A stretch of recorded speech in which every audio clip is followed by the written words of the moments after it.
Question number 26 में question ये कह रहा है कि which of the following is least acidic. ठीक है, तो देखिए अगर हमें ये क्वेश्चन मिल जाए कि लीस्ट एसिडिक बताना हो तो सबसे पहले हम कॉन्जुगेट बनाएंगे और कॉन्जुगेट के बेस पे हम डिसाइड करेंगे स्टेबिलिटी। पहले सबका कॉन्जुगेट बना लो और उसके स्टेबिलिटी को डिसाइड कर लो, और जिसका स्टेबिलिटी ज़्यादा होगा उसका करस्पॉन्डिंग एसिड स्ट्रांग होगा और जिसका स्टेबिलिटी कम होगा उसकी करस्पॉन्डिंग एसिड वीक हो जाएगी। तो जैसे यहाँ पे COOH है, ठीक है, कार्बोक्सिलिक एसिड है, इसका अगर कॉन्जुगेट बनाइएगा तो 2 इक्विवेलेंट RS आपका ऑब्टेन्ड हो जाएगा। ठीक है ना, 2 इक्विवेलेंट RS मिलेगा। SO3H में से अगर आप हाइड्रोजन निकाल लेंगे तो यहाँ पे 3 इक्विवेलेंट RS आपको मिल जाएगा। ठीक है ना, यहाँ पे देखिए ये हाइड्रोजन है, ठीक है ना, हाइड्रोजन आपका जो प्रेजेंट है, this hydrogen is attached with sp3 carbon.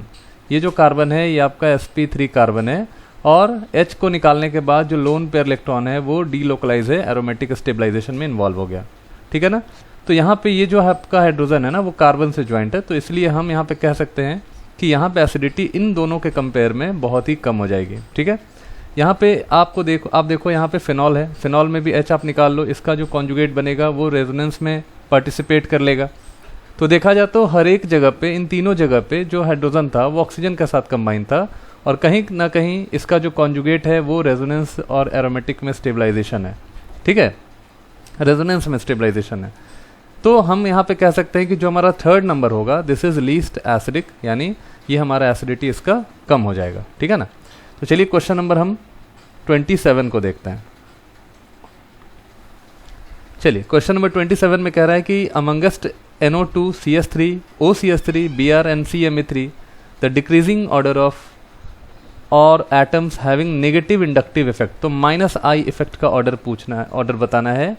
-I effect का हमें ऑर्डर यहाँ पे बताना है। तो -I इफेक्ट का ऑर्डर आप समझ लीजिए कि यहाँ पे सबसे ज़्यादा जो -I इफेक्ट का जो ऑर्डर होगा इन सब में होगा NO2 का। ठीक है, तो सबसे ज़्यादा आपका NO2 का, तो देख लीजिए किसमें NO2 है, तो यहाँ यहाँ यहाँ इन 3 जगह पे NO2 सबसे ज़्यादा है। उसके बाद देखिए OCS3 का दिया हुआ है ना, यहाँ पे OCS3 है, दैट इज़ OR ग्रुप, नहीं Br है हेलोजन ग्रुप। तो आपको पता है कि OR और हेलोजन में सबसे ज़्यादा हेलोजन का इंडक्टिव इफेक्ट होता है, -I इफेक्ट होता है। तो इसके बाद आप लिखोगे यहाँ पे Br का, उसके बाद OR CS3 और CMe3 ये सब +I शो करने वाला ग्रुप है। तो यहाँ पे जो OCS3 है ना, OCS3 यहाँ पे इसके बाद आ जाएगा। ठीक है ना, और इसके बाद लास्टली हमारे पास CS3 और CMe3। तो CS3 में एक ही मिथाइल ग्रुप है और CMe3 में यहाँ पे 3 मिथाइल ग्रुप है, इसका मतलब इसका +I ज़्यादा होगा और -I बहुत ही कम हो जाएगा, यानी हमारे लिए जो करेक्ट ऑप्शन होगा वो थर्ड होगा। बहुत अच्छे से समझ लीजिए इसको, है ना। चलिए 28 नंबर को देखते हैं। The correct order of decreasing pKa value of the following. देखिए pKa वैल्यू अगर कम हो जाएगा, ठीक है ना, तो एसिडिक स्ट्रेंथ आपका बढ़ जाता है, यानी कि इन्वर्सली का रिलेशन होता है। तो आपको यहाँ पे चेक कर लेना है कि एसिडिक स्ट्रेंथ किसका ज़्यादा होगा। ठीक है ना, तो देखिए एसिडिक स्ट्रेंथ की अगर हम बात करें तो एसिडिक स्ट्रेंथ सबसे ज़्यादा जो हमारा होता है वो होता है, इन सब में चेक कर लो। ठीक है ना, सबसे ज़्यादा जिसका एसिडिक स्ट्रेंथ होगा pKa का वैल्यू उतना ही कम होगा। ठीक है ना, तो देखिए यहाँ पे फिनॉल है, this is phenol, this is alcohol, simple aliphatic alcohol है, this is your benzoic acid, और ये आपका फॉर्मिक एसिड। तो आपने पढ़ा भी होगा और पढ़ रखा होगा आपने कि फॉर्मिक एसिड का एसिडिक स्ट्रेंथ बेंजोइक एसिड से ज़्यादा होता है, और बेंजोइक एसिड का एसिडिक स्ट्रेंथ फिनॉल से ज़्यादा होता है, और फिनॉल का एसिडिक स्ट्रेंथ एल्कोहल से यानी एलिफेटिक अल्कोहल से ज़्यादा होता है। तो सबसे ज़्यादा अगर HCOOH की एसिडिक स्ट्रेंथ होगी तो उसकी pKa की वैल्यू सबसे कम हो जाएगी, यानी कि सबसे कम हमारा फोर्थ वाले का pKa वैल्यू देखो, या तो हमारा आंसर 1 होगा या तो हमारा आंसर 2 होगा, इन्हीं दोनों में से कोई होगा। इसके बाद हमारा एसिडिक स्ट्रेंथ किसका हो जाता है, थर्ड का, तो थर्ड का इसके बाद हो जाएगा, यानी कि हमने थर्ड का लिया, तो pKa वैल्यू फिर इसके बाद इसका थोड़ा सा ज़्यादा होगा। उसके बाद फर्स्ट नंबर, क्योंकि फिनॉल का ज़्यादा एसिडिक स्ट्रेंथ होता है अल्कोहल से, एलिफेटिक अल्कोहल से, उसके बाद हमारा फर्स्ट नंबर का pKa वैल्यू हो जाएगा। ठीक है, तो pKa वैल्यू फिनॉल का एलिफेटिक अल्कोहल से कम होता है, और क्योंकि इसका एसिडिक स्ट्रेंथ ज़्यादा होता है। ठीक है ना, क्योंकि इसका जो नेगेटिव चार्ज होगा कॉन्जुगेट अनायन का वो रेजोनेंस में पार्टिसिपेट करेगा, रेजोनेंस के थ्रू स्टेबलाइज होगा, है ना। तो हमारा जो करेक्ट ऑप्शन होगा वो होगा सेकंड नंबर। ठीक है, 29 देखते हैं। In order of ease of hydrolysis of the following tertiary butyl compound is, ठीक है, in order of ease of hydrolysis. तो हमें ईज ऑफ हाइड्रोलिसिस हाइड्रोलिसिस करना है, मतलब आप पहले हाइड्रोलिसिस करा लीजिए और फिर आप यहाँ पे चेक। तो सबसे पहले हमें यहाँ पे हाइड्रोलिसिस करा लेना है, और हाइड्रोलिसिस कराने के बाद आप देखो सब में ये कॉमन कैटायन आपको ऑब्टेन होगा, है ना, सब में कॉमन कैटायन ऑब्टेन होगा। लेकिन यहाँ पे जो आपका लिविंग ग्रुप है OH माइनस, ठीक है, हाइड्रोलिसिस क्लीवेज से यहाँ पे OH माइनस अलग हो जाएगा और ये पार्ट आपका अलग हो जाएगा। तो OH माइनस है यहाँ पे, सेकंड में OAC है, ठीक है ना, और थर्ड में आपका Cl है। तो यहाँ पे आपको ये चीज़ ध्यान रखना है कि जो आपका लिविंग ग्रुप अच्छा होता है, ध्यान दीजिएगा, है ना, अगर लिविंग ग्रुप अगर अच्छा होगा तो वो एक वीक बेस होगा, ठीक है ना। लिविंग ग्रुप अगर अच्छा होगा तो बेसिक स्ट्रेंथ इसका ज़्यादा अच्छा होगा, ठीक है ना, बेसिक स्ट्रेंथ वीक हो जाएगा। तो बेसिक स्ट्रेंथ अगर वीक होगा तो लिविंग ग्रुप अच्छा होगा। तो हमें बेसिक स्ट्रेंथ से डिसाइड कर लेना है कि हमारा जो करस्पॉन्डिंग हमारा जो लिविंग ग्रुप है, ठीक है, वो जल्दी निकलेगा कि नहीं। तो जिसमें लिविंग ग्रुप जल्दी निकल जाएगा, आप समझिएगा वहाँ पे इजीली हाइड्रोलिसिस हो रहा है, ठीक है ना। तो अगर देखो, अगर बेसिक स्ट्रेंथ अगर कम हुआ, ठीक है ना, बेसिक अगर वीक बेस हुआ तो इसका करस्पॉन्डिंग एसिड स्ट्रांग हो जाता है। आप लोगों ने पढ़ भी रखा होगा कि जो अच्छा लिविंग ग्रुप होता है उसका बेसिक स्ट्रेंथ वीक होता है और वो एक उसका जो करस्पॉन्डिंग एसिड होता है वो स्ट्रांग होता है। तो हम सबका करस्पॉन्डिंग एसिड हम तैयार कर लेते हैं। तो चलो, OH का करस्पॉन्डिंग एसिड हमारा वाटर होगा, OAC का CH3 COOH हो जाएगा, एसिटिक एसिड हो जाएगा, और Cl का हो जाएगा HCl हो जाएगा, ठीक है ना। तो देखिए, अगर स्ट्रांग एसिड है तो उसका बेसिक स्ट्रेंथ, उसका करस्पॉन्डिंग जो कॉन्जुगेट बनेगा उसका बेसिक स्ट्रेंथ आपका वीक हो जाएगा, ठीक है। तो Cl क्या है यहाँ पे, ध्यान दीजिएगा, जो Cl है वो आपका काफ़ी वीक बेस है और इसका करस्पॉन्डिंग एसिड स्ट्रांग है, ठीक है ना। तो Cl इजीली बाहर निकल जाएगा, यानी कि लिविंग ग्रुप बहुत अच्छा हो जाएगा। ये कॉन्सेप्ट आप याद रखेंगे, बहुत ही इंपॉर्टेंट कॉन्सेप्ट है, और एक कॉन्सेप्ट से आपको कई सारे क्वेश्चंस में मदद मिल जाएगा, ठीक है। तो याद रखेंगे यहाँ पे Cl माइनस जल्दी इस कंपाउंड से लीव करेगा, यानी हाइड्रोलिटिक क्लीवेज जल्दी होगा, क्योंकि एक अच्छा लिविंग ग्रुप जो होता है वो एक वीक बेस प्रोड्यूस करता है, और जो वीक बेस प्रोड्यूस करता है उसका करस्पॉन्डिंग एसिड बहुत स्ट्रांग होता है, ठीक है। तो यहाँ पे Cl जल्दी लीव कर जाएगा, यानी कि हमारा फर्स्ट वाला सबसे ज़्यादा अच्छा लिविंग ग्रुप होगा, यानी कि इसको C और Cl के बीच में जो बॉन्ड स्ट्रेंथ है वो वीक है और ये ईजिली बाहर चला जाएगा। फिर यहाँ पे देखो, फिर वाटर और एसिडिक एसिड में आपको पता है एसिडिक एसिड ज़्यादा एसिडिक है, तो फिर हमारा सेकंड नंबर हो जाएगा, और फिर हमारा थर्ड नंबर, यानी कि ऑप्शन नंबर 2। चलिए इस वाले क्वेश्चन को देखिए, compare CN bond length alpha beta as indicated. तो हमें अल्फा बीटा में CN बॉन्ड लेंथ निकालना है। तो एक बात आप अच्छे से समझ लीजिए कि NO2 और ऑर्थो पोजीशन पे अगर मिथाइल ग्रुप लगा हुआ है तो यहाँ पे स्टेरिक इनहिबिशन ऑफ रेजोनेंस हो रहा है, ठीक है, SIR इफेक्ट काम कर रहा है। और यहाँ पे अगर SIR इफेक्ट होता है तो ये प्लेन चेंज हो जाएगा, है ना, NO2 और यहाँ पे जो CH3 है दोनों अलग अलग प्लेन में होगा, दोनों का प्लेन चेंज हो जाएगा। और प्लेन चेंज होने से इसके ऊपर इफेक्ट क्या होता है कि NO2 का जो -M होता है वो काम करना बंद कर देता है, क्योंकि NO2 अगर -M शो कर रहा है, -M का मतलब रेजोनेंस हो रहा है, और रेजोनेंस में एटम्स जो है वो एक सेम प्लेन में होना चाहिए। तो यहाँ पे प्लेन तो रहा नहीं, एक प्लेन में तो रहा नहीं, ये कार्बन का जो लोब है वो अलग प्लेन में चला गया, और इस NO2 का जो लोब है वो अलग प्लेन में चला गया। तो यहाँ पे क्या होगा कि NO2 आपका -M शो नहीं करेगा, क्योंकि वहाँ पे प्लानरिटी लॉस कर चुका है, ठीक है। ऑर्थो ग्रुप के आने की वजह से यहाँ पे प्लेन लॉस हो गया, ठीक है ना। उसके बाद क्या होगा कि अब ये -M तो शो नहीं करेगा, अब शो क्या करेगा, तो -I इफेक्ट शो करेगा। तो -I इफेक्ट से क्या होगा, ये सिग्मा के थ्रू इलेक्ट्रॉन खींचेगा, यानी कि CN जो बॉन्ड लेंथ है आपका, यहाँ C और N के बीच में जो बॉन्ड लेंथ है, यानी कि अल्फा जो है वो बॉन्ड लेंथ आपका ज़्यादा हो जाएगा एज कम्पेयर टू बीटा, ठीक है। तो अल्फा का बॉन्ड लेंथ ज़्यादा हो जाएगा क्योंकि वहाँ पे डबल बॉन्ड कैरेक्टर, ठीक है। तो यहाँ पे डबल बॉन्ड कैरेक्टर नहीं आएगा, लेकिन यहाँ पे आपका इजी -M शो करेगा ये, तो यहाँ पे डबल बॉन्ड कैरेक्टर डेवलप कर जाएगा। तो इस चीज़ को आपको अच्छे से याद रखना है, ये बहुत अच्छा क्वेश्चन था ये। फिर कह रहा है कि the decreasing order of bond length of C double bond C in the following compound. देखिए, सबसे पहली चीज़ आपको यहाँ पे ध्यान में रखना है ये कि रेजोनेंस जो होता है वो directly proportional to bond length of C double bond C, तो जिसमें रेजोनेंस होगा और ज़्यादा होगा उसमें सी डबल बॉन्ड सी का बॉन्ड लेंथ ज़्यादा होगा। अगर रेजोनेंस कम होगा तो उसमें सी डबल बॉन्ड सी का जो बॉन्ड लेंथ है वो आपका कम हो जाएगा। तो यहाँ पे चेक करिए, सबसे पहले हमें चेक करना होता है रेजोनेंस। इस तरह के क्वेश्चंस में हमें सबसे पहले रेजोनेंस देखना है और फिर हमें देखना है हाइपर कॉन्जुगेशन, हाइपर कॉन्जुगेशन, ठीक है। तो चलिए सबसे पहले हम रेजोनेंस की बात करते हैं। तो यहाँ पे सी के बीच में जो बॉन्ड लेंथ है वो चूंकि यहाँ पे रेजोनेंस बहुत अच्छा हो रहा है, इफेक्टिव रेजोनेंस है, तो यहाँ पे बॉन्ड लेंथ आपका थर्ड वाले का जो बॉन्ड लेंथ होगा वो ज़्यादा होगा, बॉन्ड लेंथ ज़्यादा होगा एज कम्पेयर टू फोर्थ, ठीक है ना। फोर्थ देखिए, एक्चुअली फोर्थ में कार्बन कार्बन के बीच में फिक्स डबल बॉन्ड है, ठीक है। लेकिन यहाँ पे देखिए, यहाँ पे क्या है, यहाँ पे भी रेजोनेंस है ना, यहाँ पे देख लो, यहाँ पे भी रेजोनेंस मिल रहा है आपको। तो इस वाले में और इस वाले में कंपेयर करें फर्स्ट और थर्ड में, तो थर्ड वाले में आपका जो बॉन्ड लेंथ है वो फर्स्ट वाले से ज़्यादा होगा। यहाँ तक तो बात क्लियर है, समझ में आ रही है, थर्ड वाले का फर्स्ट वाले से ज़्यादा होगा, ठीक है ना।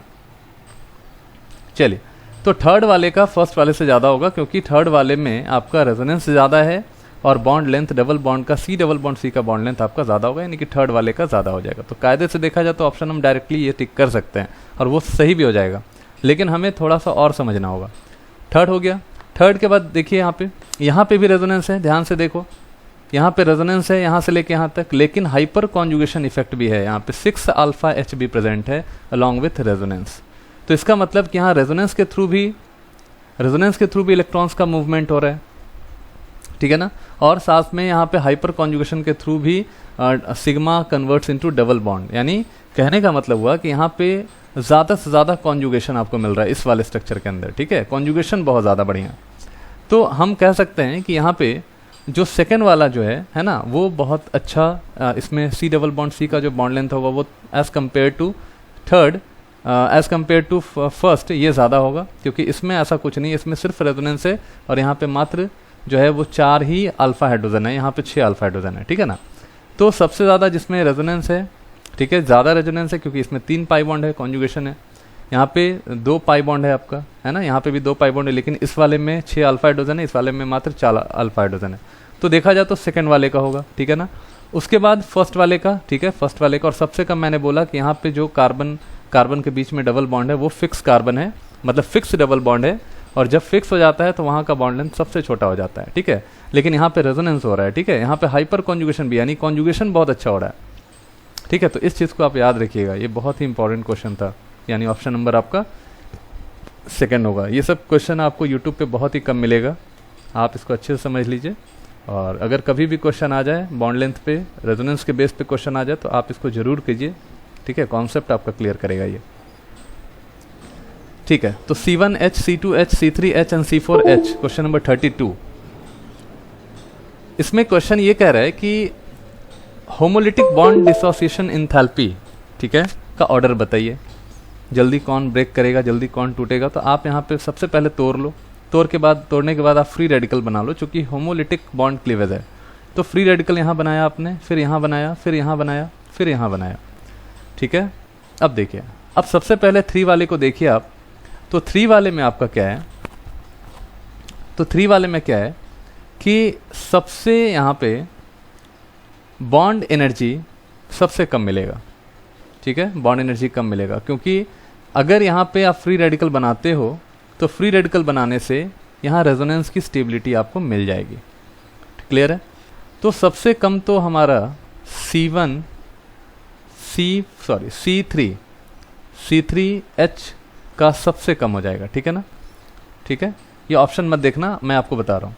फिर देखो सेकंड वाले के लिए, अगर सेकंड वाला फ्री रेडिकल होगा तो इसके लिए यहाँ पे 3, 6 और 2 यहाँ पे देख लो 2, यानी कि 6 to 8 अल्फा हाइड्रोजन होगा, है ना। यहाँ पे सेकंड वाले के लिए अगर फ्री रेडिकल बन जाए तो 8 अल्फा हाइड्रोजन से ये स्टेबलाइज होगा, हाइपर कॉन्जुगेशन इफेक्ट, ठीक है ना। तो यहाँ पे हमने कर दिया।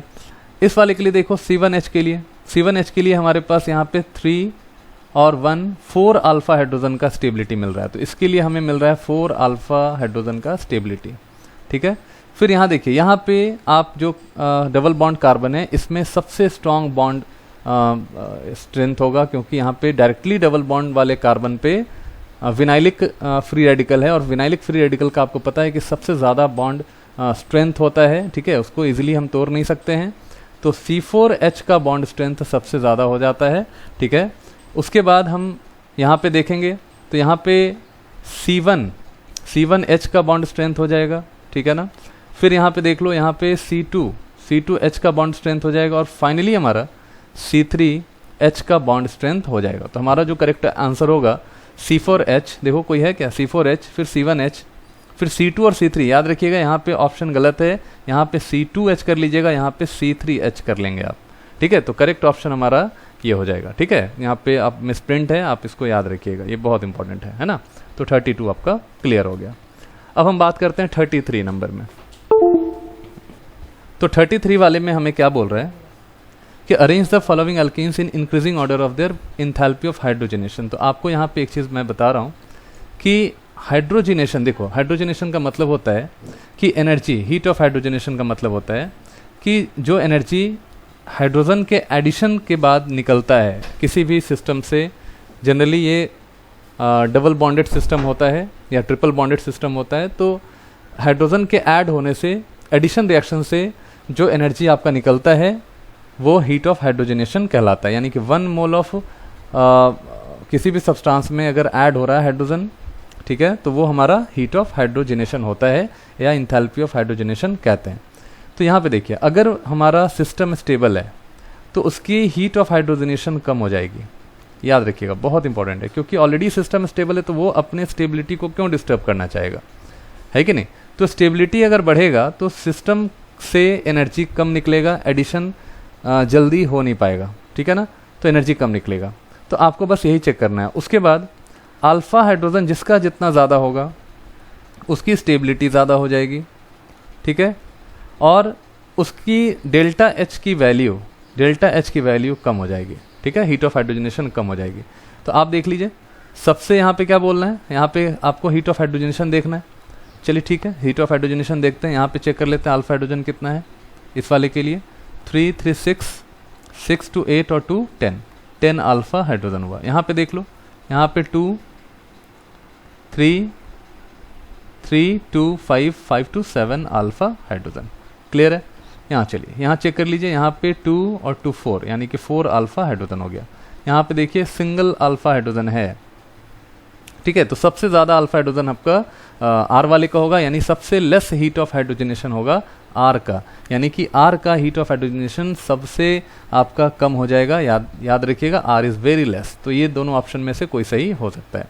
उसके बाद 7 वाले का, यानी कि एस वाले का, एस इन दोनों में एस भी है, ठीक है, ये अभी तक चल रहा है। फिर इन दोनों में देख लो पी और क्यू में, तो पी और क्यू में किसका हो जाएगा, फिर पी और क्यू में किसका हो जाएगा, तो हमारा पी और क्यू में इसकी स्टेबिलिटी ज़्यादा है, यानी इसका हीट ऑफ हाइड्रोजनेशन कम हो जाएगा, है ना, यानी कि क्यू की लेस हो जाएगी, फिर पी की सबसे ज़्यादा होगी, यानी कि हमारा जो करेक्ट ऑप्शन होगा डेट इज़ 1, ठीक है। तो ये कॉन्सेप्ट आपको याद रखना, यही कॉन्सेप्ट यहाँ पे, चूंकि एक सिंगल सा क्वेश्चन मैं बता रहा हूँ आपको कॉन्सेप्ट का जो कॉन्सेप्ट जो है वो बहुत अच्छे से आपको पता होना चाहिए, ठीक है। 35 देख लो, कह रहा है कि which of the following effects of NO2 group operates on NH2, मतलब NH2 के ऊपर कौन सा इफेक्ट लग रहा है, ठीक है, ग्रुप्स इन दिस मॉलिक्यूल। तो देखिए NO2 का कौन सा इफेक्ट आपका काम कर रहा है, ठीक है, NO2 का इफेक्ट हम देखना है। तो देखो एक्चुअली NO2 यहाँ पे -I शो कर रहा है, -I ओनली। ऐसा क्यों हुआ, क्योंकि ऑर्थो इफेक्ट काम कर रहा है और यहाँ पे स्टेरिक इनहिबिशन ऑफ रेजोनेंस है, SIR इफेक्ट है।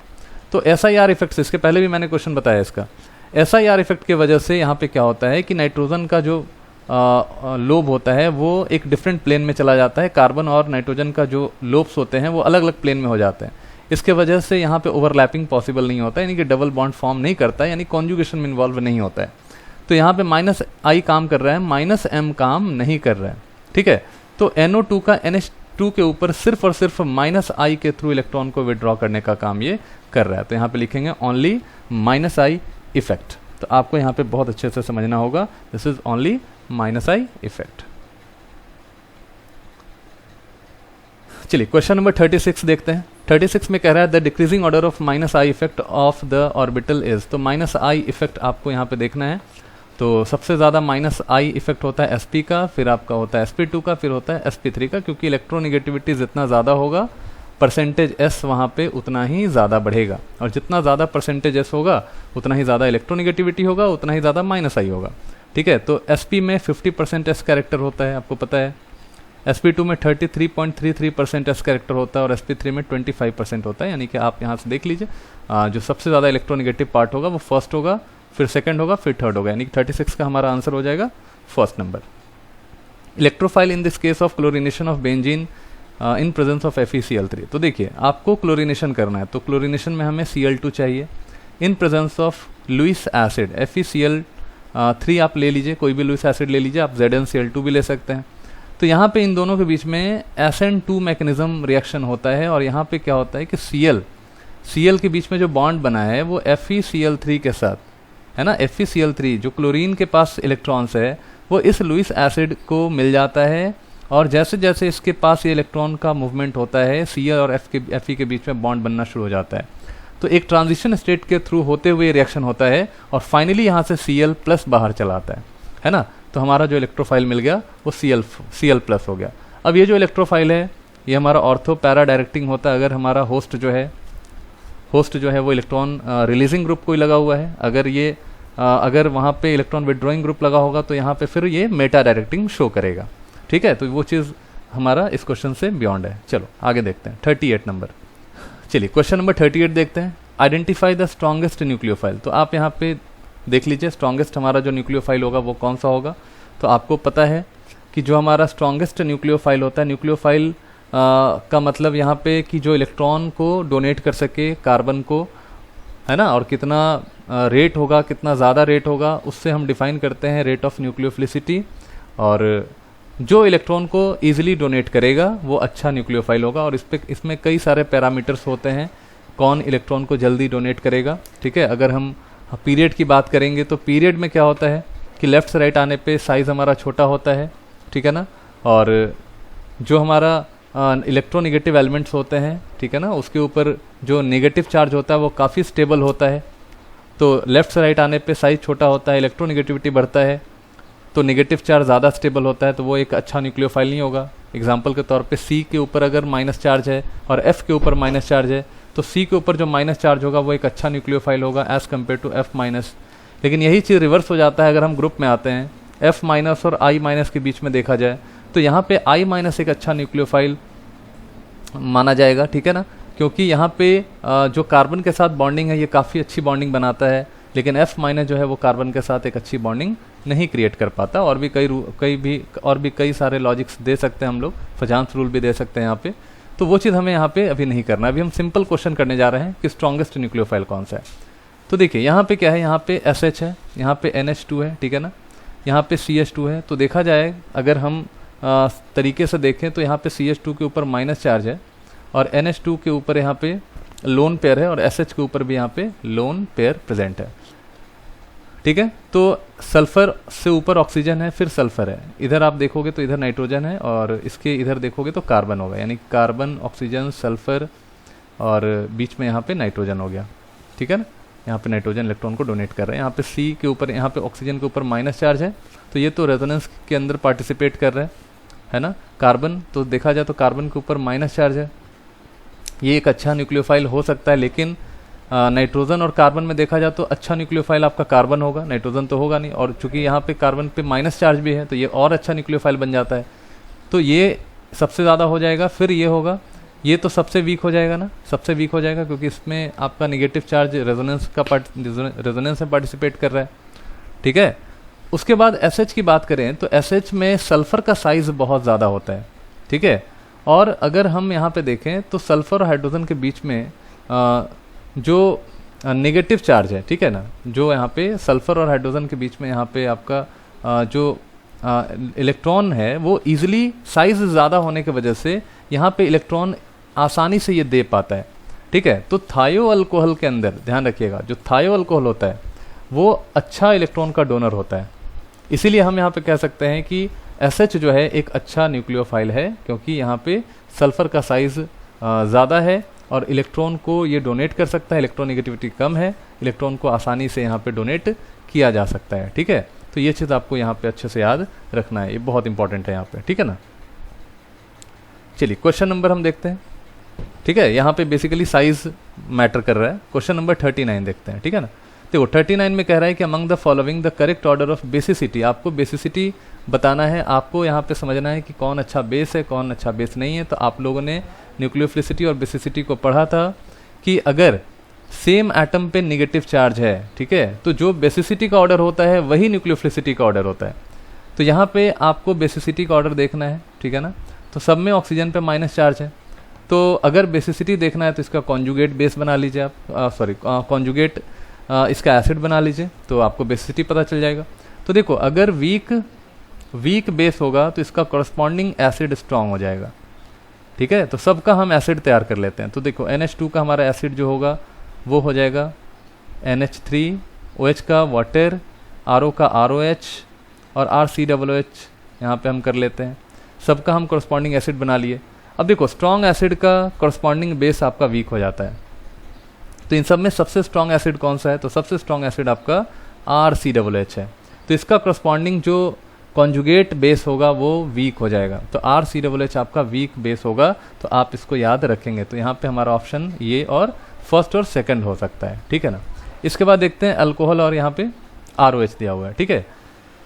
तो ROH और अल्कोहल में आपको याद रखना है कि अल्कोहल का जो बेसिक स्ट्रेंथ होता है, एसिडिक स्ट्रेंथ होता है, वो स्ट्रॉन्ग होता है। इसका कॉरस्पॉन्डिंग जो कॉन्जुगेट बेस होता है वो वीक होता है as compared to RO minus.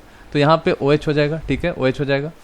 फिर देखिए RO माइनस हो जाएगा और फाइनली आपका NH2 माइनस हो जाएगा, है ना। NH2 माइनस में निगेटिव चार्ज नाइट्रोजन पे होता है, ठीक है, और नाइट्रोजन का साइज बड़ा होता है जिसके वजह से यहाँ पे इसका बेसिक कैरेक्टर बढ़िया होता है, ठीक है। तो आप इसको याद रखिएगा, ये कॉन्सेप्ट बहुत इंपॉर्टेंट है।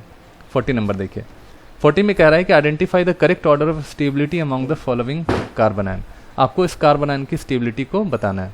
तो बहुत इजी क्वेश्चन है ये। देखिए कार्बन आयन का स्टेबिलिटी जो होता है, stability of carbon ion depends on electron withdrawing group and electron releasing group. तो जितना इलेक्ट्रॉन को विदड्रॉ करने वाला ग्रुप कार्बन आयन के साथ लगा रहेगा, आप समझिए स्टेबिलिटी उतना ही ज़्यादा होगा, और जितना इलेक्ट्रॉन रिलीज करने वाला होगा रिपल्सन के वजह से स्टेबिलिटी कम हो जाता है, ठीक है।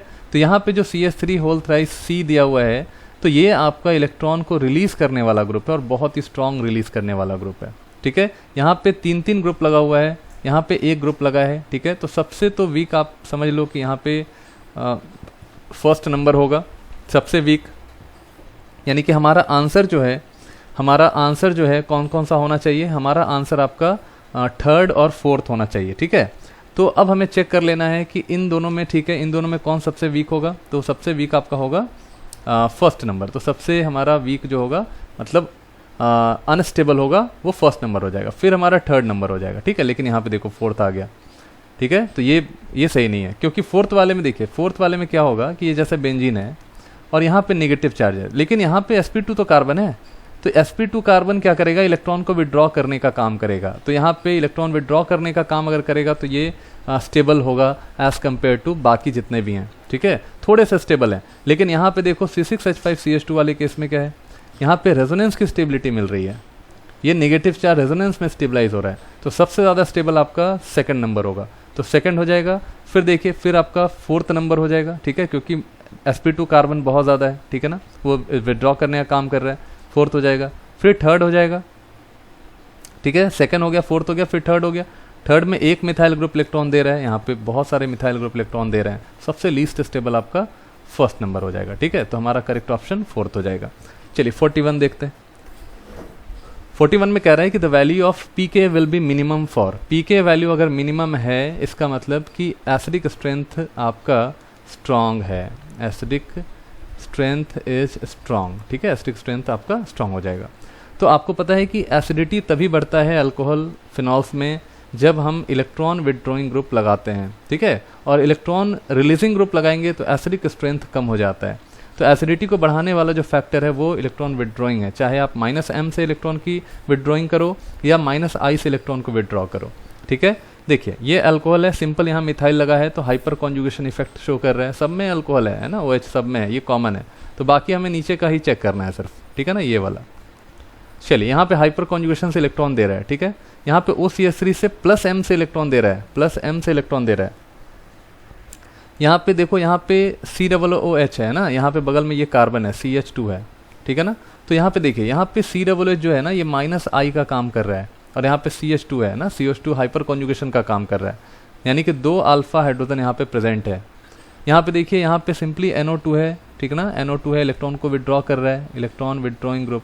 और आपको ये पता है कि यहाँ पे COOH से ज़्यादा इलेक्ट्रॉन विड्रॉइंग ग्रुप आपका अच्छा होता है NO2 बहुत ज़्यादा इलेक्ट्रॉन खींच रहा है, तो खींचने से OH की पोलैरिटी बढ़ रही है और OH से H ईजिली बाहर चला जाएगा। यानी कि हम कह सकते हैं कि इलेक्ट्रॉन विड्रॉइंग ग्रुप के आने से, स्ट्रॉन्ग इलेक्ट्रॉन विड्रॉइंग ग्रुप के आने से हमारा जो एसिडिक स्ट्रेंथ है वो बढ़ जाता है, यानी कि हमारा करेक्ट ऑप्शन जो होगा वो 4th नंबर हो जाएगा, ठीक है ना। तो ये चीज़ आपको अच्छे से याद रखना है। नेक्स्ट देखिए, कह रहा है कि the order of reactivity of the compound, ठीक है, toward substitution with the electrophile. हमें इलेक्ट्रोफिलिक सब्स्टिट्यूशन कराना है, इलेक्ट्रोफिलिक सब्स्टिट्यूशन कराना है।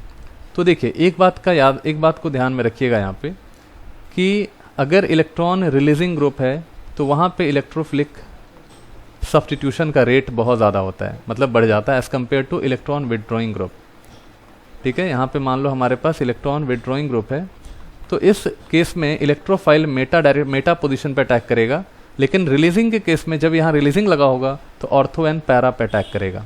दूसरी चीज़ कि अगर सब जगह रिलीजिंग हमारा लगा हुआ है तो फिर हमें रिलीजिंग का स्ट्रेंथ देखना है कि जो जितना स्ट्रॉन्ग इलेक्ट्रॉन रिलीज करेगा उस पर इलेक्ट्रोफाइल का रेट ज़्यादा होगा, यानी बेंजीन के ऊपर जो इलेक्ट्रोफिल अटैक करेगा उसका रेट हमारा ज़्यादा होगा। तो चलिए यहाँ देखते हैं, 4 हमारा ऑप्शन दिया हुआ है, तो यहाँ पे O- है, यहाँ पे +M के थ्रू इलेक्ट्रॉन डोनेट कर रहा है, बहुत अच्छी बात है। यहाँ पे देखिए, यहाँ पे भी इलेक्ट्रॉन डोनेट कर रहा है, लेकिन CO जो है ना, इलेक्ट्रॉन को विड्रॉ करने का काम कर रहा है, ये आपका इलेक्ट्रॉन विड्रॉइंग ग्रुप लगा हुआ है, ठीक है। यहाँ पे नाइट्रोजन भी यहाँ इलेक्ट्रॉन डोनेट कर सकता है, लेकिन अगेन यहाँ पे COO इलेक्ट्रॉन को विड्रॉ करने का काम कर रहा है, ठीक है। और यहाँ पे आप देखो, यहाँ पे +M का काम नहीं कर रहा है, यहाँ पे हाइपर कॉन्जुगेशन का काम कर रहा है, ठीक है ना। और यहाँ पे सिर्फ एक ही अल्फा हाइड्रोजन है, तो यहाँ पे इलेक्ट्रॉन डोनेट कर रहा है, ठीक है ना। यहाँ पे हाइपर कॉन्जुगेशन से इलेक्ट्रॉन डोनेट कर रहा है। तो आप एक चीज़ गौर कर लीजिए, ठीक है, एक चीज़ आप बहुत अच्छे से आप समझ गए होंगे कि इलेक्ट्रॉन विथड्रॉइंग टेंडेंसी, ठीक है ना, इलेक्ट्रॉन विथड्रॉइंग टेंडेंसी जो है, ठीक है ना, सॉरी, इलेक्ट्रॉन रिलीजिंग टेंडेंसी जो है वो ऑक्सीजन माइनस का सबसे ज़्यादा होगा, क्योंकि यहाँ पे सिर्फ लोन पेयर प्रेजेंट है, नेगेटिव चार्ज नहीं है। इस नाइट्रोजन पे भी सिर्फ लोन पेयर है, नेगेटिव चार्ज नहीं है, ठीक है ना। तो ये सब इलेक्ट्रॉन को डोनेट करेगा, लेकिन जो नेगेटिव अनायन होता है, जैसे OH- का न्यूक्लियोफिलिक स्ट्रेंथ या +M की वैल्यू, ठीक है, +M की वैल्यू वाटर से ज़्यादा होता है, ठीक है। NH2 में NH2- की अगर +M की वैल्यू देखा जाए तो अमोनिया से ज़्यादा होता है। तो ये सब आपको याद रखना चाहिए, ठीक है ना। तो यहाँ पे +M जो है O- का ज़्यादा होगा as compared to these, because these are neutral molecules. ये सब आपका न्यूट्रल आपका ग्रुप्स लगा हुआ है। तो सबसे ज़्यादा +M आपका फर्स्ट वाले का होगा, तो फर्स्ट वाले का सबसे ज़्यादा होगा, यानी कि हमारा करेक्ट ऑप्शन या तो 2 होगा या तो 4 होगा। उसके बाद चेक कर लेते हैं, उसके बाद +M सबसे ज़्यादा किसका, यानी इलेक्ट्रोफिलिक का रेट हमें देखना है, तो +M पावरफुल देखना होगा, ठीक है। तो यहाँ पे ऑक्सीजन इलेक्ट्रॉन डोनेट कर रहा है, तो ये +M शो कर रहा है, यहाँ पे भी +M शो कर रहा है। अब इन दोनों में CO लगा हुआ है, दोनों में कॉमन है ये। तो अब हमें देखना है कि इन दोनों में +M सबसे अच्छा कौन है। तो याद रखिएगा, नाइट्रोजन के थ्रू अगर इलेक्ट्रॉन डोनेट हो रहा है तो इसका +M का वैल्यू बहुत अच्छा होता है, ठीक है, एज़ कम्पेयर टू ऑक्सीजन, ठीक है, क्योंकि इसका जो ऑर्बिटल होता है वो साइज में बड़ा होता है। कार्बन और नाइट्रोजन दोनों पास पास हैं, इसीलिए इनके ऑर्बिटल्स के साइज अप्रॉक्सीमेटली लगभग सेम होता है और ओवरलैपिंग काफ़ी अच्छा होता है। तो +M बहुत अच्छा यहाँ पे होता है, तो 3rd नंबर हो जाएगा, ठीक है ना, 3rd नंबर हो जाएगा, फिर 2nd नंबर हो जाएगा, और फाइनली हमारा लास्ट में हाइपर कॉन्जुगेशन से इलेक्ट्रॉन डोनेट कर रहा है, इसलिए हमारा 4th हो जाएगा, यानी कि हमारा जो करेक्ट ऑप्शन होगा वो 4th नंबर होगा, ठीक है। अब कह रहा है कि in which pair second ion is less stable than first. तो सेकंड को हमें लेस स्टेबल बनाना है। तो देखो, ये फर्स्ट ये सेकंड हुआ, तो फर्स्ट वाले में हम देख रहे हैं ये एंटी एरोमेटिक है, ठीक है ना, आप करके देख लेना। 4n पाई इलेक्ट्रॉन आपका है, यहाँ पे 4 इलेक्ट्रॉन, ठीक है ना, 4 इलेक्ट्रॉन है, 4n पाई इलेक्ट्रॉन 4, तो n का वैल्यू 1, तो ये एंटी एरोमेटिक हो गया, ठीक है, एंटी एरोमेटिक। और ये वाला 4n + 2 पाई इलेक्ट्रॉन है, तो यहाँ देखिएगा n = 0, तो ये आपका एरोमेटिक है, ठीक है। तो यहाँ पे second is more stable than first. यहाँ देख लो, यहाँ पे ये एंटी एरोमेटिक हुआ और ये आपका नॉन एरोमेटिक हुआ, क्योंकि यहाँ पे sp3 कार्बन है, यहाँ पे भी देख लो sp3 कार्बन है, तो ये आपका नॉन एरोमेटिक हुआ। तो एंटी से नॉन वाला ज़्यादा स्टेबल होता है, आप इसको याद रखिएगा। यानी कि हम अगर बात करें तो सेकंड वाला जो है वो ज़्यादा स्टेबल है, लेकिन हमें फर्स्ट वाले को हमें स्टेबल बनाना है ना। Ion less stable than first, मतलब सेकंड वाला लेस स्टेबल देन फर्स्ट किस में है, बस ये कहना है। तो देखिए यहाँ देखो, यहाँ पे इस वाले को चेक करिए, ये आपका एंटी एरोमेटिक मिलेगा और ये वाला जो है वो एरोमेटिक मिलेगा, है ना। यहाँ पे टोटल 4n+2 पाई इलेक्ट्रॉन जो है वो 6 हो गया। तो ये आपका एंटी एरोमेटिक है, ये आपका एरोमेटिक है। तो यहाँ पे ये सेकंड वाला आपका लीस्ट स्टेबल है और फर्स्ट वाला आपका मोर स्टेबल है। तो हमारा करेक्ट ऑप्शन कौन सा होगा, ऑप्शन नंबर 4, यानी सिर्फ 3। फिर कह रहा है विच of the following carbocation will undergoes favourable rearrangement. तो देखिए किसमें रीअरेंजमेंट होगा, तो देखो आप रीअरेंजमेंट का रूल आप याद रखेंगे, रीअरेंजमेंट का रूल आप याद रखेंगे कि हमेशा रीअरेंजमेंट जो होता है वो लीस्ट स्टेबल से मोस्ट स्टेबल तक होता है, ठीक है। मोस्ट स्टेबल, मोर भी नहीं, मोस्ट स्टेबल तक जाएगा, ठीक है। यानी अगर 1 डिग्री कार्बोकैटायन है तो ये 2 डिग्री पे भी जाएगा और 2 डिग्री के बगल में कोई 3 डिग्री कार्बन है तो वहाँ भी जा सकता है। तो 1 से 3 तक जाएगा, ये 2 भी जाएगा, 2 से फिर 3 भी जाएगा, ठीक है। अगर कभी भी 1 डिग्री है, फिर वहाँ पे 2 डिग्री है, फिर वहाँ से 2 डिग्री पे जा रहा है, फिर यहाँ 3 डिग्री पे है, तब ये आपका रीअरेंजमेंट नहीं होता है, क्योंकि बीच में 2 से 2 पे नहीं जाना चाहिए, ठीक है। फिर वहाँ रीअरेंजमेंट सही नहीं है। तो आपको याद रखना है कि 1 से 2, 2 से 3 ऐसे जाएगा, 1 से 2, 2 से 2, 2 से 3 नहीं जाएगा। 3 पे चांस है जाने का, लेकिन 3 पे जाएगा ही नहीं, क्योंकि यहाँ पे रीअरेंजमेंट आपका सही नहीं हुआ है। तो यहाँ देखिए इस वाले कार्बोकैटायन को चेक करो तो ऑलरेडी ये 3 डिग्री कार्बोकैटायन है और बगल में यहाँ पे 3 डिग्री कार्बन है, तो 3 से 3 पे ही जा रहा है। तो यहाँ पे हमें कोई लेना देना नहीं है, इसमें रीअरेंजमेंट नहीं होगा। यहाँ चेक कर लीजिए, सेकेंड वाले में अगर आप चेक करोगे, सेकेंड वाले में अगर आप चेक करिएगा तो क्या होगा, देख लो। सेकेंड वाले में अगर मान लो यहाँ पे आपने इथाइल को शिफ्ट कर दिया, ठीक है, सेकेंड वाले में आपने अगर इथाइल को शिफ्ट कर दिया तो यहाँ पे प्लस चार्ज इस वाले पोजीशन पे आ जाएगा, पॉजिटिव चार्ज को यहाँ पे मिथाइल शिफ्ट भी कर सकते हो, इथाइल भी कर सकते हो, आप करके देखो। तो अगर आपने इथाइल को शिफ्ट कर दिया, ठीक है, चूंकि यहाँ पे 2 डिग्री कार्बोकैटायन था, लेकिन अगर हम यहाँ पे शिफ्ट इस इथाइल को कर दें तो इथाइल का शिफ्टिंग यहाँ पे हो गया मान लो, और मिथाइल यहाँ पे हो गया। तो जैसे ही हमने इथाइल का शिफ्टिंग किया, पॉजिटिव चार्ज 2 डिग्री से 3 डिग्री पे चला गया, ठीक है। तो यहाँ पे ये रीअरेंजमेंट हो सकता है, ये पॉसिबल है, रीअरेंजमेंट हो सकता है, पॉसिबल है ये, ठीक है ना। 2 डिग्री से 3 डिग्री पे गया, तो ये आपका मोर स्टेबल है, मोर स्टेबल है। यहाँ पे पॉसिबिलिटी हमें मिल गया।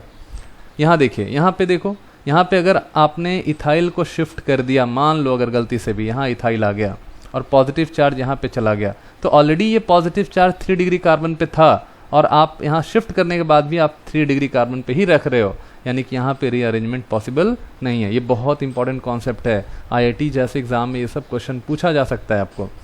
फिर देखिए फोर्थ वाले में ये आपका 2 डिग्री कार्बन पे है, ठीक है ना। आप किधर करोगे रीअरेंजमेंट, दोनों तरफ नहीं, किसी भी तरफ कर नहीं सकते हो, क्योंकि कहीं भी करिएगा आपका सेम डिग्री ऑफ कार्बोकैटायन आपको मिलता है। तो यहाँ भी ये रीअरेंजमेंट नहीं होगा, तो हमारा करेक्ट ऑप्शन हो जाएगा।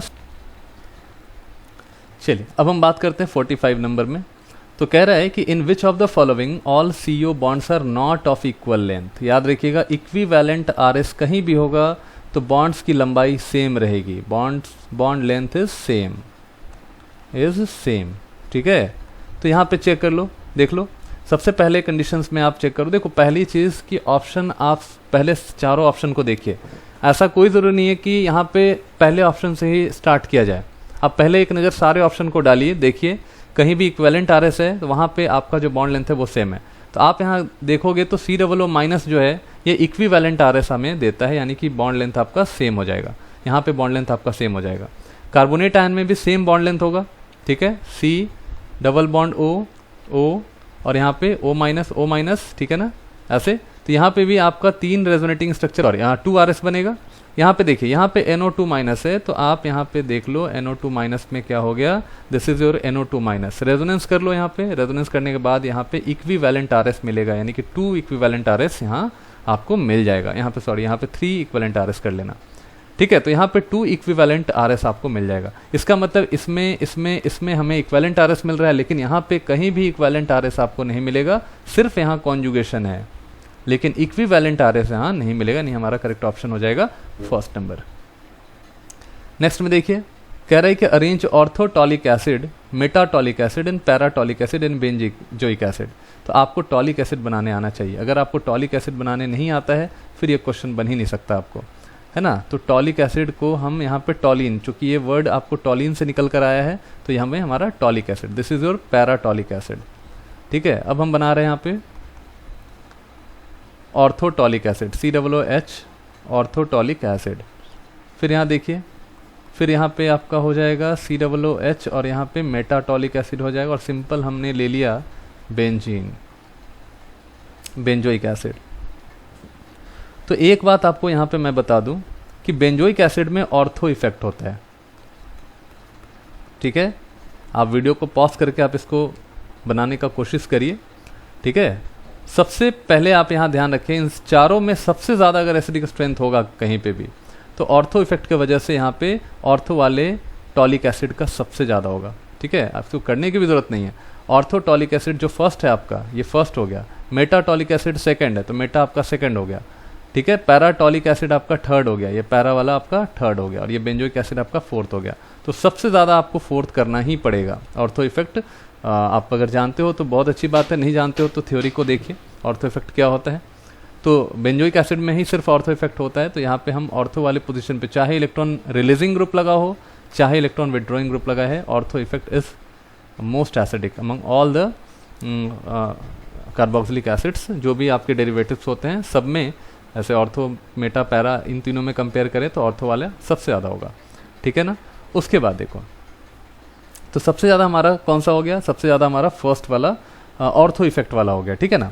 तो अब हमें ये चेक करना है कि इसके बाद हमें सबसे ज़्यादा किसका होगा। तो फर्स्ट वाले का हमें सबसे ज़्यादा हो गया, यानी ये तीनों आंसर होगा। अब सेकंड वाले में चेक कर लेना है और फोर्थ, यही हमें देखना है। तो सेकंड होगा या फोर्थ होगा, है ना। तो देखो सेकंड हमारा ये मेटा पोजीशन पे आपका CH3 है, तो मेटा पोजीशन पे +I काम कर रहा है। ठीक है, मेटा पोजीशन पे +I से इलेक्ट्रॉन दे रहा है, तो इलेक्ट्रॉन देने वाला एसिडिक स्ट्रेंथ को कम करता है। इन सब में एसिडिक स्ट्रेंथ को कम करेगा, चाहे वो पैरा हो चाहे वो मेटा हो।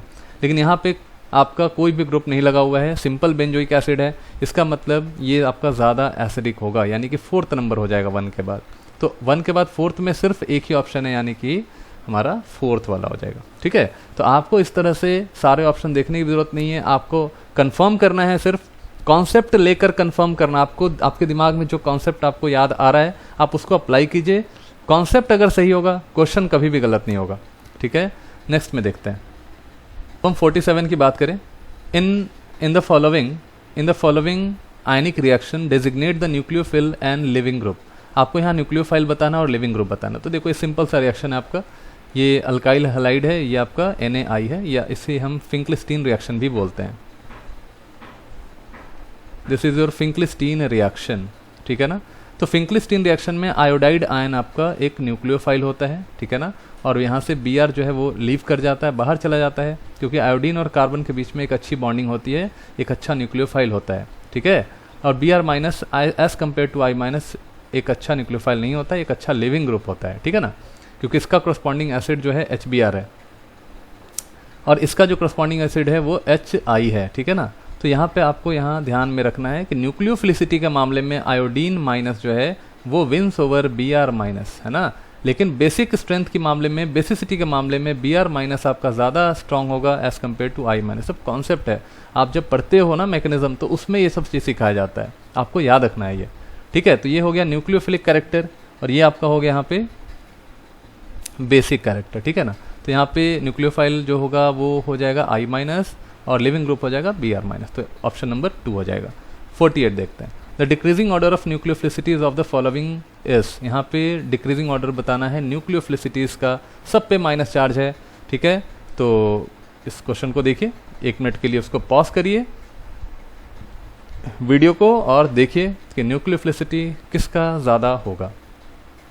अगर आपको न्यूक्लियोफिलिसिटी समझना है तो उसके लिए हमें बेसिक स्ट्रेंथ भी सेम चीज़ है। यहाँ पे बेसिक स्ट्रेंथ कहो या न्यूक्लियोफिलिसिटी को, इस केस में दोनों एक ही होगा, है ना। तो अगर आप न्यूक्लियोफिलिसिटी कंपेयर नहीं करना चाहते हो या कर नहीं सकते हो तो आप बेसिक स्ट्रेंथ को कंपेयर कीजिए।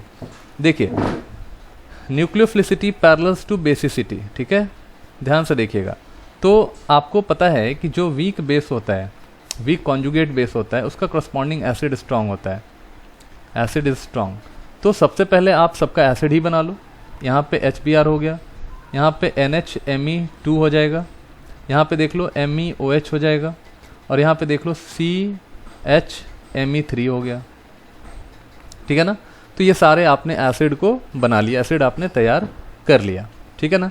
तो अब यहाँ पे चेक कर लेना है कि सबसे स्ट्रॉन्ग एसिड कौन सा है। तो सबसे स्ट्रॉन्ग एसिड जो आपका इनऑर्गेनिक एसिड HBr है वो है, और उसका जो कॉरस्पॉन्डिंग बेस होगा यानी कि इसका जो कॉन्जुगेट बेस होगा वो वीक हो जाएगा, ठीक है। और अगर इसका कॉन्जुगेट बेस Br माइनस अगर वीक होगा तो इसकी न्यूक्लियोफिलिसिटी भी आपकी वीक हो जाएगी, यानी कि Br माइनस आपका एक वीक न्यूक्लियोफाइल होगा, यानी कि ऑप्शन 1 सबसे कम हो जाएगा। देख लीजिए सबसे कम कहाँ पे है, देखो ये हो गया आपका, ठीक है। यानी कि ऑप्शन नंबर 2 दिख रहा है, ठीक है ना। ऑप्शन नंबर 2 एक बार में दिख रहा है, लेकिन फिर भी चूंकि मैं आपको समझा रहा हूँ इसलिए आगे भी मैं आपको बढ़ूंगा और मैं आपको बताऊंगा, ठीक है ना। तो 1 हो गया, फिर चेक कर लेते हैं 1 के बाद MEOH, ठीक है ना। ये आपका देख लो MEOH है, ये अल्कोहल एसिडिक होता है, लेकिन नाइट्रोजन के कंपाउंड जो भी होते हैं वो सारे बेसिक होते हैं, ठीक है। तो MEOH जो होगा, ठीक है ना, उसके बाद हम करेंगे किसको, MEOH को, ठीक है ना, यानी कि सेकंड नंबर है, हमारा सेकंड नंबर होगा। फिर देखो ये और ये इन दोनों में कंपेयर कर लेते हैं।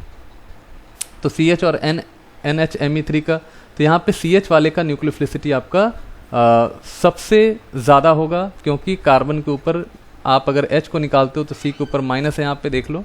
तो माइनस चार्ज जो है वो एक अच्छा न्यूक्लियोफाइल है, क्योंकि Me3 जो है वो इलेक्ट्रॉन को डोनेट कर रहा है, यहाँ पे नेगेटिव चार्ज की डेंसिटी बढ़ा रहा है, यानी इसका न्यूक्लियोफिलिसिटी सबसे ज़्यादा होगा एज़ कम्पेयर टू नाइट्रोजन पे माइनस, क्योंकि C माइनस और N माइनस में देखा जाए तो न्यूक्लियोफिलिसिटी आपका C माइनस का ज़्यादा होता है, यानी कि हमारा जो करेक्ट ऑप्शन होगा वो सेकेंड हो जाएगा, ठीक है।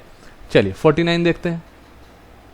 49 में कह रहा है कि which of the following is best classified as heterocyclic aromatic compound. तो हमें हेट्रोसाइक्लिक एरोमेटिक कंपाउंड यहाँ पे देखना है, और उसमें बेस्ट क्लासिफिकेशन देखना है, ठीक है ना, बेस्ट क्लासिफाइड देखना है। चलिए तो यहाँ पे देखते हैं, यहाँ पे क्या है, एरोमेटिक कंपाउंड है कि नहीं है वो भी चेक कर लेते हैं। तो ये देखो ये आपका नॉन एरोमेटिक है, कैसे, क्योंकि यहाँ बीच में देख लो आपका sp3 ग्रुप आ गया है ना, डबल बॉन्ड सिंगल फिर डबल, है ना, ये आपका नॉन एरोमेटिक हो जाएगा, ठीक है ना। चलो यहाँ देखो फिर अगेन वही चीज़ है, डबल बॉन्ड सिंगल फिर सिंगल, यहाँ पे सेकंड वाले में यहाँ भी sp3 हो गया, ये भी आपका नॉन एरोमेटिक हो जाएगा। यहाँ देख लीजिए यहाँ डबल डबल डबल डबल, तो अंदर वाले जितने भी पाई बॉन्ड है ये सब एंटी एरोमेटिक शो करेगा, एरोमेटिक शो नहीं करेगा। इस वाले में देख लो, इस वाले में ये सारे आपके एरोमेटिसिटी में सारे जो पाई इलेक्ट्रॉन्स है वो इन्वॉल्व हो जाएगा, लेकिन नाइट्रोजन का इलेक्ट्रॉन आपका लोकलाइज्ड है, याद रखिएगा लोकलाइज्ड है, ये इलेक्ट्रॉन इन्वॉल्व नहीं होगा रेजोनेंस में। अंदर के जितने पाई इलेक्ट्रॉन्स है वो सारे एरोमेटिसिटी में इन्वॉल्व होंगे, इसीलिए ये आपका बेस्ट ऑप्शन होगा, यानी एरोमेटिक होगा।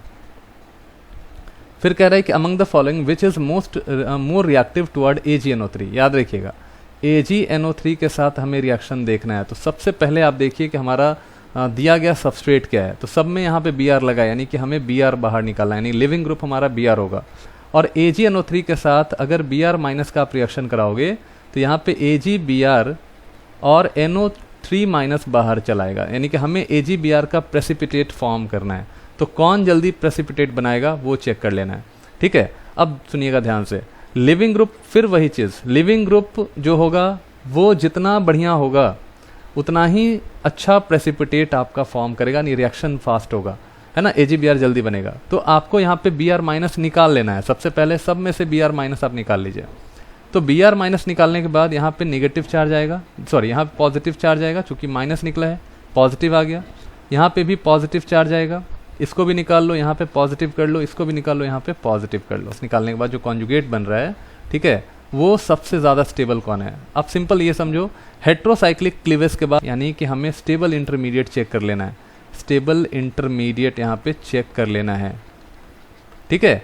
तो अगर जो कार्बोकैटायन बन रहा है, ठीक है ना, जो कार्बोकैटायन आपका फॉर्म कर रहा है, अगर वो स्टेबल होगा ना, जो कार्बोकैटायन स्टेबल होगा, सबसे ज़्यादा स्टेबल होगा, आप समझ लीजिए वहाँ पे Br ईजिली बाहर निकला होगा, यानी कि CBr का जो बॉन्ड स्ट्रेंथ होगा वो बहुत ही कम होगा, ठीक है, क्योंकि कार्बोकैटायन जो हेट्रोलिटिक क्लीवेज हुआ है वो बहुत ही स्ट्रांग हुआ है। मेरी बात एक एक वर्ड को आप याद रखेंगे, ठीक है, समझेंगे, उसको समझने का कोशिश करेंगे। तो CBr का जो बॉन्ड स्ट्रेंथ है वो वीक हो जाएगा, और इसीलिए क्योंकि निकलने के बाद, Br निकलने के बाद जो कार्बोकैटायन बन रहा है वो सबसे ज़्यादा स्टेबल है। जिस कंपाउंड में ज़्यादा स्टेबल होगा वहाँ पे AgBr फॉर्मेशन, AgBr का जो फॉर्मेशन है वो बहुत अच्छा हो जाएगा, ठीक है ना। तो चलिए चेक करते हैं, इसको थोड़ा सा डिलीट करते हैं यहाँ पे। चलिए Br हमने बाहर निकाल दिया है, कार्बोकैटायन बनाया। अब देखो यहाँ पे जो कार्बोकैटायन ठीक बना है ये +M के थ्रू, इसके +M के थ्रू स्टेबलाइज है, ठीक है ना। फिर यहाँ देखिए ये पॉजिटिव चार्ज है, ठीक है ना, यहाँ पे पॉजिटिव चार्ज है। तो इसको स्टेबलाइज करने के लिए यहाँ पे ये लोन पेयर भी आपका प्रेजेंट है, और लोन पेयर यहाँ पे रेजोनेंस में इन्वॉल्व होगा। देख लो यहाँ पे रेजोनेंस में इन्वॉल्व होगा, ये रेजोनेंस में इन्वॉल्व हो रहा है, ध्यान से आप देखिएगा, समझ में आ जाएगा। तो रेजोनेंस में इन्वॉल्व है, एरोमेटिक इफेक्ट भी यहाँ पे काम कर रहे हैं, है ना, एरोमेटिक इफेक्ट भी काम कर रहे हैं।